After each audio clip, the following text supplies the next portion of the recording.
আমার ধারণা ডক্টর জাকির নাইক শ্লোক নিয়ে খেলা করছেন। উনি শুধু শ্লোক নিয়ে খেলা করছেন। ইসলাম এই পৃথিবীর মানুষকে ভাগ করেছে দুই ভাগে, একটা হলো মুমিন, আরেকটা হলো কাফির। অবশ্যই আমরা ইসলাম ধর্মের এই কথাগুলো বিশ্বাস করি না, মানতেও পারি না। তাই ইসলাম ধর্ম যেভাবে আমাদের উপর সর্বজনীন ভ্রাতৃত্বকে চাপিয়ে দিচ্ছে, সেটা আসলে কখনোই সম্ভব না। ইসলাম মানুষের মধ্যে শুধু বিভেদ তৈরি করে। তাদের মধ্যেও আছে শিয়া, সুন্নি, এছাড়াও ইসলামে আরো ৭০টা গোত্র আছে। হ্যাঁ, আমি আমার প্রশ্ন করছি, সমস্যা ইসলাম এটা দিতে পারবে না। পৃথিবীতে একমাত্র হিন্দু ধর্মই আমাদের সর্বজনীন ভ্রাতৃত্ব উপহার দিতে পারবে। এক্কাম সত্তা বিপ্রবাহুতা ভেদান্তি, একটু আগে আপনি বললেন। ইসলাম এটা কোনোভাবেই মানে না।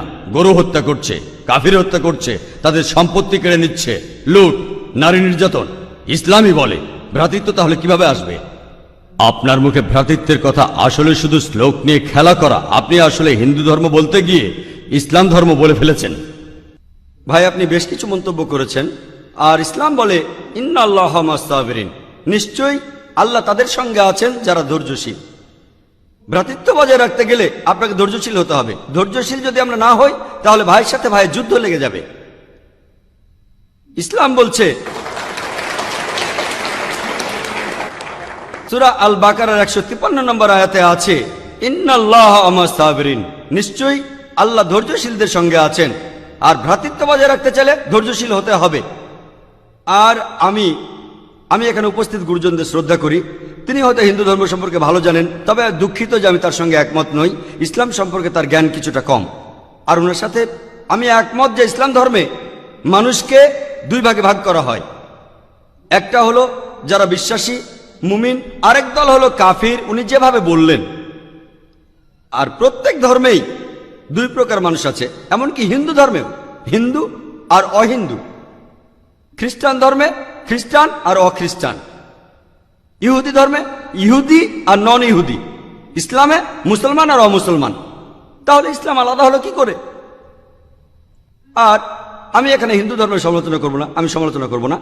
কিন্তু আজকের এই লেকচারে আমি হিন্দু ধর্ম নিয়ে কথা বলবো, কারণ আমি বিভিন্ন ধর্মের একজন ছাত্র হিসাবে আমি বেদ পড়েছি, আমি উপনিষদ পড়েছি। তবে এখানে ছোট্ট একটা মন্তব্য করি। হিন্দু ধর্মগ্রন্থ বেদে আছে যে এই মানুষ জাতি সৃষ্টি হয়েছে সর্বশক্তিমান ঈশ্বরের 4টি অংশ থেকে। তার মাথা থেকে এসেছে ব্রাহ্মণ, বুক থেকে এসেছে ক্ষত্রিয়, আর উরু থেকে বৈশ্যরা ব্যবসায়ী জাত, আর পা থেকে শূদ্ররা বর্ণপ্রথা। আমি এটা নিয়ে মন্তব্য করতে আসিনি, আমি এটা চাই না। আমি চাই না হিন্দু ভাইদের মনে আঘাত দিতে। ইসলাম ধর্ম এটার অনুমতি দেয় না। আমি এসব নিয়ে মন্তব্য করছি না, কোনো ধর্মের সমালোচনা করছি না, আমি কারো সমালোচনা করছি না। আমি একথা বলছি না যে কোনো ধর্ম ভুল। তবে আপনি যদি ভালোভাবে বেদ পড়ে থাকেন, আপনি এখানে সবাইকে বলতে পারেন বেদ কথা বলে কিনা যে স্রষ্টার মাথা থেকে ব্রাহ্মণ এসেছে, তার বুক থেকে ক্ষত্রিয়রা এসেছে, উরু থেকে এসেছে বৈশ্যরা ব্যবসায়ী জাত, বিদ্বান গোত্র, যোদ্ধা গোত্র, ব্যবসায়ী গোত্র, শূদ্র। শূদ্ররা হলো সবচেয়ে নিম্নবর্ণের। আর ডক্টর আম্বেদকর এটা নিয়ে বই লিখেছেন। আমি সব খুলে বলছি না। হিন্দু ধর্ম আমি ভালোভাবে পড়েছি। আমি হিন্দু ধর্মের অনেক কিছু শ্রদ্ধা করি, বেশ কিছুর ব্যাপারে একমত নয়, এটা আমাকে আপনি বলতে বাধ্য করলেন। পবিত্র কোরআনে সূরা আনামের ১০৮ নম্বর আয়াতে আছে তাহাদিগকে গালি দিও না আল্লাহকে ছাড়িয়ে তাহারা যাহাদিগকে ডাকে, কেননা অজ্ঞানতাবশত তাহারা গালি দিবে আল্লাহ সুবহানাহু ওয়া তাআলাকে। এখানে আমি হিন্দু ধর্মের ভালো দিকগুলো নিয়ে বলেছি। কথাটা হলো তারা এক ঈশ্বরের ধারণায় বিশ্বাস করে। আপনার প্রশ্নের ব্যাপারে বলি যে আপনি বলেছেন মুসলিমরা তারা মানুষ খুন করে, এছাড়াও তারা হত্যা করে। আপনি বললেন গরু, ঠিক আপনি কথা বলেছেন। এই সবগুলো অভিযোগের উত্তর দেওয়া দরকার, সময় এখানে কম, কয়েকটার উত্তর দিচ্ছি। অন্য কেউ প্রশ্ন করেন, আপনাদের সবার ভুল ধারণাগুলো আমি ভেঙে দেব, আমারও ভালো লাগবে। আর ভুল ধারণাগুলো ভাঙিয়ে দিলেই তারা ইসলামকে ভালোভাবে বুঝতে পারবে। এজন্য আমার লেকচারে সবসময় একটা প্রশ্নোত্তর পর্ব থাকে। আর আমরাও বলি যখন কেউ সমালোচনা করে আমারও ভালো লাগে। যত বেশি সমালোচনা হবে তত বেশি বোঝাতে পারবো, তত ভালো করে ইসলামকে বুঝতে পারবেন। আমিও সেটাই করি। ইসলামও বলে সত্যকে ছড়িয়ে দিতে। হিকমার সাথে পবিত্র কোরআনে সূরা নেহালের ১২৫ নম্বর আয়াতে আছে উদু ইলা সাবিলি রাব্বিকা বিল হিকমা ওয়াল মাউযিতিল হাসনা ওয়াজাদিলুম বিল্লাতি আহসান। মানুষকে প্রতিপালকের পথে আহ্বান করো হিকমত আর সদুপদেশ দ্বারা। আর উহাদের সহিত তর্ক করিবে সবচেয়ে উত্তম পন্থায়। যখন বলা হয় আমরা আমিষ খেতে পারবো কিনা, গরু ছাগল কোরবানি দেয় ইত্যাদি, আর অনেক অমুসলিমই বলবে মুসলমান আপনারা সবাই নিষ্ঠুর মানুষ, প্রাণী হত্যা করেন। ভাই আপনাদের আমি বলি, একজন মুসলমান খুব ভালো মুসলমান হতে পারে, এমনকি যদি সে পুরোপুরি ভেজিটেরিয়ান হয়।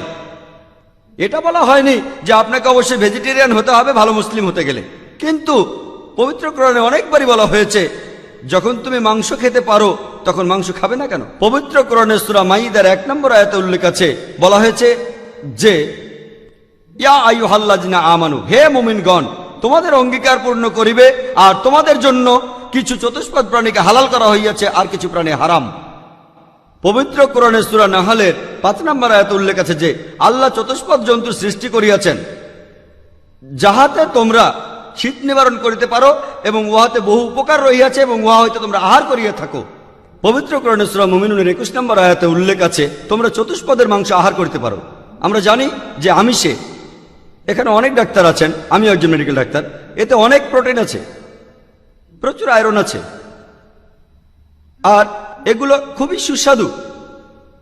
আর এইসব আমিষ জাতীয় খাবারে আপনি যে প্রোটিন পাবেন, এই পরিমাণ প্রোটিন আর কোথাও পাবেন না, আপনি পাবেন না।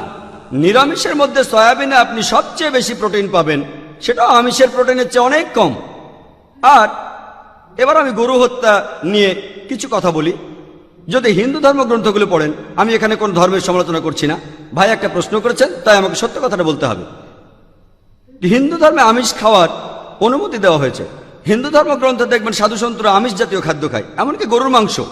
পরবর্তীতে অন্যান্য বেশ কিছু ধর্মের প্রভাবে, যেমন ধরুন জৈন ধর্ম ইত্যাদি, মানুষের উপর অহিংসার দর্শনের প্রভাব এসে পড়ল, তারা প্রাণী হত্যা বাদ দিল, তারা এই দর্শনটাকে তাদের জীবনধারায় যোগ করলো। তবে ইসলাম ধর্ম প্রাণীদের অধিকারের কথা বলে থাকে। শুধু প্রাণীদের অধিকার নিয়ে আমি একটা লেকচার দিতে পারি। পবিত্র কোরআনে আছে পশুর উপর বেশি বোঝা চাপিও না, তাদের প্রতি সদয় হও, তাদের খাদ্য দাও, কিন্তু প্রয়োজনে তোমরা তাদের মাংসও খাইতে পারো। আর যদি আপনি অন্যান্য ধর্মগুলো ভালোভাবে দেখেন, অনেকে আমিষ খেতে বারণ করেছে। এই দর্শনের ভিত্তিটা হলো এই যে আপনি প্রাণী হত্যা করবেন না, কারণ তাদের জীবন আছে, সে কারণে আমিষ খাওয়াটা অন্যায়। আমি এর সাথে একমত। যদি কোনো মানুষের পৃথিবীতে মানুষ হত্যা না করে থাকে, সেখানে আমিই থাকবো সবার উপরে। সর্বজনীন ভ্রাতৃত্ব হিন্দু ধর্মে আছে যে সব প্রাণী আপনার ভাই। প্রত্যেক প্রাণী, হোক সে সাপ, পাখি অথবা পতঙ্গ। আমি আপনাদের একটা প্রশ্ন করছি যে কোন মানুষটা হাজার হাজার ভাইকে না মেরেও 5 মিনিটের জন্য বেঁচে থাকতে পারে? এখানে যারা মেডিকেল সায়েন্স পড়েছেন তারা ভালো বুঝতে পারবেন যে আপনারা যখন নিঃশ্বাস নেন তখন আপনার শরীরে প্রচুর ময়লা জীবাণু ঢুকে, সেগুলোকে মেরে ফেলেন। তার অর্থ এই ধর্মে বাঁচার জন্য আপনার ভাইদের আপনি মেরে ফেলছেন। ইসলামের সর্বজনীন ভ্রাতৃত্ব বলে মানুষ জাতির প্রত্যেকেই আপনার ভাই। বিশ্বাসের ভ্রাতৃত্বে প্রত্যেক মুসলমানই ভাই ভাই, প্রত্যেক প্রাণীই আমার ভাই নয়। তবে অন্য প্রাণীদের রক্ষা করতে হবে, তাদের ক্ষতি করবেন না, বিনা কারণে তাদের অত্যাচার করবেন না, তবে প্রয়োজন হলে সেগুলোর মাংস খেতে পারেন। ইসলামের সর্বজনীন ভ্রাতৃত্ব বলে মানুষ জাতির প্রত্যেকেই আপনার ভাই। বিশ্বাসের ভ্রাতৃত্বে প্রত্যেক মুসলমানই ভাই ভাই, প্রত্যেক প্রাণীই আমার ভাই নয়। তবে অন্য প্রাণীদের রক্ষা করতে হবে, তাদের ক্ষতি করবেন না, বিনা কারণে তাদের অত্যাচার করবেন না, তবে প্রয়োজন হলে সেগুলোর মাংস খেতে পারেন। তাই যে দর্শন বলে আমিষ খাবার খাওয়া অন্যায়, কারণ এখানে আপনি প্রাণী হত্যা করছেন, বিজ্ঞান প্রমাণ করেছে, এমনকি গাছপালারও জীবন আছে, আপনারা জানেন। তাই এ কথা এখানে খাটছে না যে প্রাণী হত্যা করা অন্যায়। তাই এখন তারা যুক্তিটা পাল্টে বলল যে আচ্ছা, গাছেরও জীবন আছে, তবে তারা ব্যথা অনুভব করে না, তাই গাছ হত্যার চেয়ে প্রাণী হত্যা অনেক বড় অপরাধ। আর আজকের দিনে বিজ্ঞান উন্নত হয়েছে, আমরা জানি গাছও ব্যথা অনুভব করে, এমনকি গাছও কাঁদতে পারে, গাছেরও ভালো লাগতে পারে। তাই গাছ ব্যথা অনুভব করে না, এটা টিকলো না।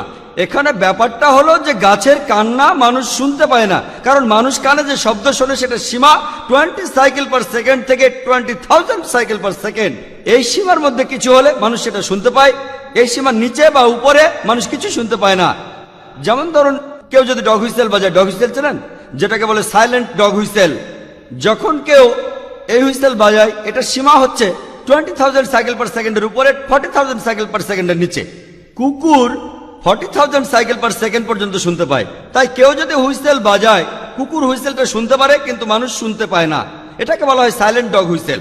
একইভাবে গাছপালার যে কান্নাকাটি আমরা মানুষরা কিছুই শুনতে পাই না, তবে গাছও কাঁদে, তারাও ব্যথা অনুভব করে। আমাদের একজন ভাই বললেন, যিনি বিষয়টা নিয়ে বেশ তর্ক করছিলেন, আর আমাকে বললেন, ভাই জাকির, আপনার কথা আমি মেনে নিলাম যে গাছপালারও জীবন আছে, তারাও ব্যথা অনুভব করে, তবে আপনি কি জানেন যে গাছের দুটো ইন্দ্রিয় কম আছে, তাদের 3টা ইন্দ্রিয় আছে, পশু পাখির ইন্দ্রিয় আছে 5টি। তাই গাছপালা হত্যার চেয়ে পশু হত্যা করা অনেক বড় অন্যায়। আমি তাকে বললাম যে ভাই, ধরুন আপনার একজন ছোট ভাই আছে, সে ছোটবেলা থেকে বোবা আর কালা, দুটো ইন্দ্রিয় কম। সে বড় হওয়ার পরে কেউ একজন তাকে খুন করে ফেললো, আপনি কি বিচারককে বলবেন, ও মাই লর্ড, এই খুনিকে কম শাস্তি দিন কারণ আমার ভাইয়ের দুটো ইন্দ্রিয় কম ছিল? এই কথাই বলবেন? আপনি বলবেন, ও মাই লর্ড, তাকে দ্বিগুণ শাস্তি দিন কারণ সে একজন নিষ্পাপ মানুষকে হত্যা করেছে। তাই ইসলামে এটা কোনো যুক্তি নয় যে 2 বা 3টা ইন্দ্রিয়। পবিত্র কোরআনে সূরা বাকারার 168 নম্বর আয়াতে আছে, যে বৈধ খাদ্যবস্তু আছে তাহা তোমরা আহার করো। তার অর্থ যেগুলো বৈধ আর হালাল খাবার সেগুলো খেতে পারো। আর এ কারণে আপনারা দেখতে পাবেন যে গবাদি পশু, আল্লাহ সুবহানাহু ওয়া তাআলার ইচ্ছায় গবাদি পশু বংশ বিস্তার করে বেশ তাড়াতাড়ি, মানুষ এবং অন্যান্য পশুর তুলনায় বেশ তাড়াতাড়ি দ্রুত বংশ বিস্তার করে। যদি আপনার কথা মেনে নেই যে মানুষ কোনো গবাদি পশু খাবে না, তাহলে পৃথিবীতে গবাদি পশুর পরিমাণ অনেক বেড়ে যাবে, অনেক বাড়বে। আর বললেন গরু হত্যা করা, এ নিয়ে বই লিখেছেন মৌলানা আব্দুল করিম পারেক। গো হত্যা, গরু কোরবানি কে জন্য দায়ী? যদি ভালোভাবে দেখেন, যারা চামড়া নিয়ে ব্যবসা করে, গরুর চামড়া মুসলিম অমুসলিম উভয়ই আছে, চামড়া, গরুর চামড়া, তারা এটা করে। তাই এটা থেকে যারা উপকার পাচ্ছে এই গোহত্যা থেকে, তাদের মধ্যে মুসলিমদের চেয়ে অমুসলিমরাই বেশি। তাই যদি ইতিহাস ভালোভাবে জানেন আর যুক্তিও ভালোভাবে বোঝেন, আমরা জানি আল্লাহ বলেছেন যে বৈধ খাদ্যবস্তু আছে তাহা তোমরা আহার করো, যদি এটা খান এতে কোনো সমস্যা নেই। এছাড়াও যদি ভালোভাবে দেখেন, তৃণভোজী প্রাণীর দাঁতগুলো যদি দেখেন, গরু, ছাগল, ভেড়া, তারা শুধু শাকসবজি খায়, তাদের দাঁতগুলো সব সমান। যদি আপনারা মাংসাশী প্রাণীর দাঁতগুলো ভালোভাবে খেয়াল করেন, সিংহ, বাঘ, চিতাবাঘ, তাদের দাঁতগুলো খুব সুচালো, তারা শুধু মাছ মাংস খায়। যদি আপনি মানুষের দাঁত দেখেন, আয়নায় আপনার নিজের দাঁত দেখতে পারেন, আমাদের সুচালো দাঁত আছে, সমান দাঁতও আছে। যদি সর্বশক্তিমান ঈশ্বর আমাদের শুধু নিরামিষই খেতে বলতেন, তাহলে আমাদের সুচালো দাঁত দিলেন কেন? কেন? আমিষ খাওয়ার জন্য? যদি আপনারা তৃণভোজী প্রাণীদের পরিপাকতন্ত্র ভালোভাবে খেয়াল করেন, গরু, ছাগল, ভেড়া, তাদের পরিপাকতন্ত্র শুধু নিরামিষই হজম করতে পারে।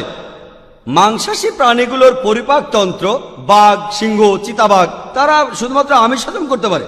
আর আমাদের মানুষের পরিপাকতন্ত্র আমিষ নিরামিষ দুটোই হজম করতে পারে। যদি সর্বশক্তিমান ঈশ্বর আমাদের শুধু নিরামিষই খেতে বলতেন, তাহলে কেন এমন পরিপাকতন্ত্র দিলেন যেটা আমিষ নিরামিষ দুটোই হজম করতে পারে? তাই বিজ্ঞান নিয়ে যদি পরীক্ষা করেন, সৃষ্টিকর্তা আমাদের আমিষ নিরামিষ দুটোই খাওয়ার অনুমতি দিয়েছেন। আশা করি উত্তরটা পেয়েছেন।